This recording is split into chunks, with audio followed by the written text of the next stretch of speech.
Hi everyone, welcome to veggie. எங்கள் சேனலை இது வரைக்கும் நீங்கள் சப்ஸ்கிரைப் பண்ணலைன்னா சப்ஸ்கிரைப் பட்டனையும் பெல் பட்டனையும் கிளிக் பண்ணிவிடுங்க. இன்றைக்கி நம்ம பீஸா கேக் எப்படி பண்ணுறதுன்னு பார்க்கலாம். நான் இன்றைக்கி 4 லேயர்ஸ் வச்சு கேக் பண்ணியிருக்கேன். நீங்கள் எவ்வளோ லேயர்ஸ் வேணாலும் யூஸ் பண்ணிக்கலாம். முதல்ல ஒரு கப் மில்கில் 2 டீஸ்பூன் சுகர் ஆட் பண்ணிக்கோங்க.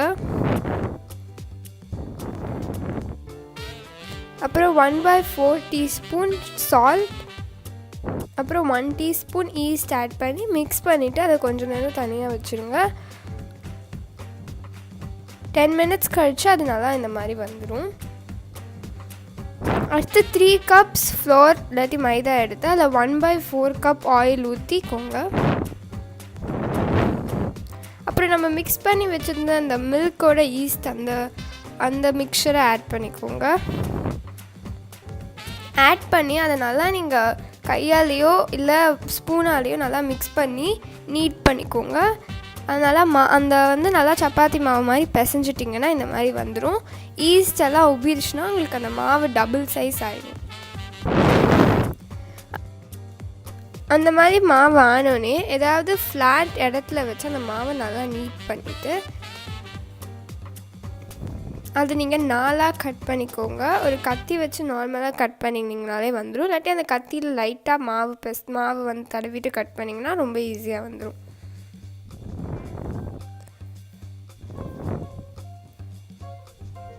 இந்த 4 தான் வந்து நம்ம பீஸாவோட 4 லேயர்ஸ். ஒவ்வொரு லேயராக எடுத்து எப்போவுமே நம்ம எப்படி மாவு வந்து உருட்டிப்போமோ அதே மாதிரி உருட்டிக்கோங்க. ஆனால் இந்த வாட்டி நீங்கள் பண்ணும்போது கொஞ்சம் திக்காக பண்ணுங்கள். திக்காக பண்ணி நான் வந்து இன்றைக்கி ஒரு அலுமினியம் கண்டெய்னர் யூஸ் பண்ணுறேன். அந்த இதில் வந்து அந்த மாவை நல்லா போட்டு ஃபுல்லாக ஸ்ப்ரெட் பண்ணிக்கோங்க. அந்த அலுமினியம் இதுவே தெரியாத அளவுக்கு மாவை நல்லா ஸ்ப்ரெட் பண்ணிக்கோங்க. அதுக்கப்புறம் அதில் வந்து கொஞ்சம் ஃபோக் வச்சு ஹோல்ஸ் போட்டிங்கன்னா அந்த இது வந்து பீஸா வந்து பேக் ஆகும்போது கரெக்டாக பேக் ஆகும். எல்லா லேயரையும் வந்து 1 மினிட் நீங்கள் பேக் பண்ணிக்கோங்க. அப்போ தான் பீஸா வந்து கடைசியாக சாப்பிடும்போது பேக்கு எல்லாம் ஈவனாக இருக்கும். அப்புறம் அந்த பேக் பண்ண லேயரில் நான் வந்து பீஸா சாஸ் தடவுறேன்.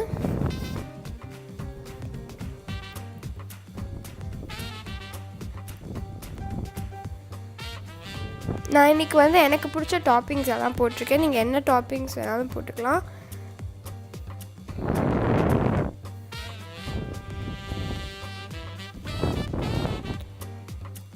அதுக்கப்புறம் அதில் கொஞ்சமாக சீஸ் போட்டுக்கோங்க.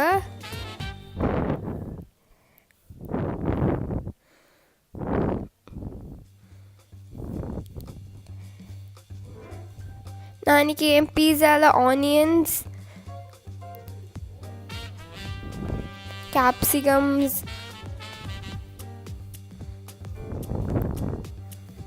பன்னீர், மஷ்ரூம், அப்புறம் ஆலிவ்ஸ்லாம் ஆட் பண்ணியிருக்கேன். இந்த மாதிரி நீங்கள் ஒரு லேயர் முடித்த உடனே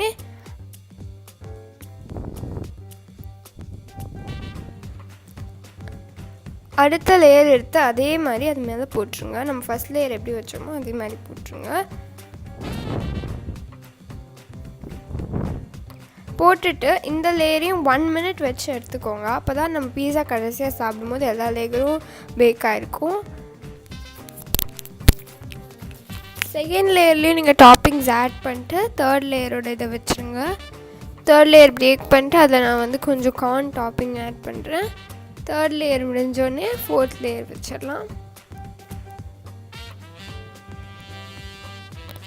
4th லேயரையும் அதே மாதிரி வச்சுருங்க. நீங்கள் 4th லேயர் வந்து தனியாக பேக் பண்ண வேணாம், கடைசியாக எல்லாத்தோடு சேர்த்து பேக் பண்ணால் போதும்.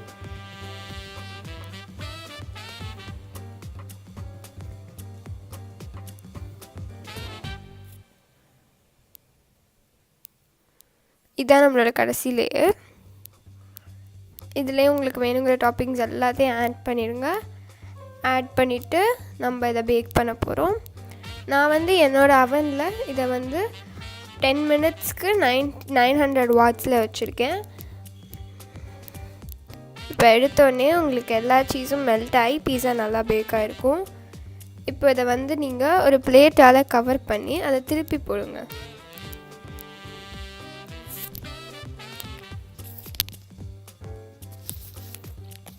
திருப்பி போட்டு அதை ஒரு வாட்டி தட்டிட்டு திறந்தீங்கன்னா பீஸா அப்படியே விழுந்துடும். இங்கே பாருங்கள், நல்லா பேக் ஆகி பீஸா விழுந்துருச்சு. இப்போ அது மேலே இன்னொரு பிளேட் கவர் பண்ணுங்கள். கவர் பண்ணி அந்த 2 பிளேட்டையும் திருப்பினீங்கன்னா நம்ம பீஸா ரெடி ஆகிடும்.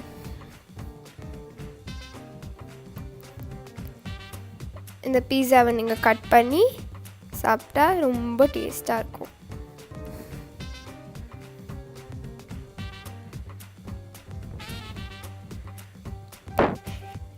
இந்த பீஸாவை நீங்கள் வீட்டில் ட்ரை பண்ணி பார்த்துட்டு எப்படி இருந்ததுன்னு கமெண்ட் பண்ணுங்கள். இந்த வீடியோ பிடிச்சிருந்தா லைக் போடுங்க, உங்கள் ஃப்ரெண்ட்ஸோடு ஷேர் பண்ணுங்கள், எங்கள் சேனலுக்கு சப்ஸ்கிரைப் பண்ணுங்கள். தேங்க்யூ.